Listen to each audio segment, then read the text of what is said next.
A Russian cybercrime group is threatening to attack anyone opposing Russia's invasion of Ukraine. Conti announced on its webpage that it would retaliate against Russia's opponents. The group has been blamed for numerous ransomware attacks in the U.S. and Europe, including attacks on more than a dozen American medical and first responder networks. For more on the cyber threats arising from Russia's invasion of Ukraine, we are joined now by Chris Krebs. He's the former director of the U.S. Cybersecurity and Infrastructure Security Agency. Chris, good morning. Good morning. So, as you know, in the lead up to the Russian invasion of Ukraine, there have been concerns about widespread Russian attacks. We haven't necessarily seen that, though. What is your assessment of that situation?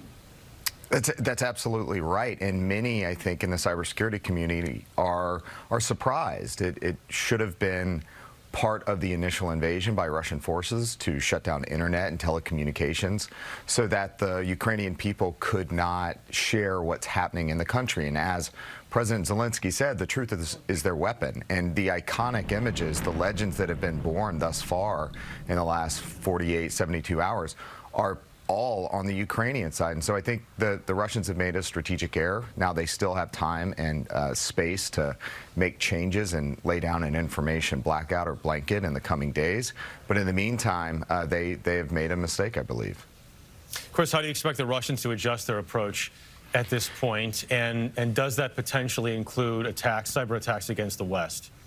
Well, they have significant, the Russians that is, have significant cyber attack capabilities. They've used them in Ukraine previously. They've, of course, used them here in the U.S. So what I would expect is as sanctions and other lethal aid support increases to Ukraine, you may see ransomware attacks like the Conti group has indicated yesterday, as well as if they do increase attacks in Ukraine, you could see some operational control errors that allow the malware or other destructive activity to kind of jump the rails and get outside of Ukraine. So every business leader here in the U.S. needs to be prepared. This is not business as usual. You have time. There are resources available. The U.S. government has launched their Shields Up campaign that provides information and resources to every American business. So the idea here is be prepared, don't panic. So how does this group, Conti, how do they work within some of the Russian government? I mean, how do they work in concert with the Russian government?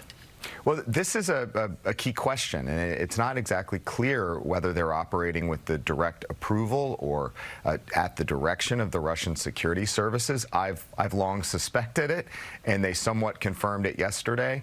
But there has been some operational consolidation of these ransomware and criminal gangs over the last several months, and it's possible that the Russians have developed a strategic cyber capability that can do their work for them in a deniable, reversible way. So it's possible that they could unleash the hound, so to speak, using ransomware groups.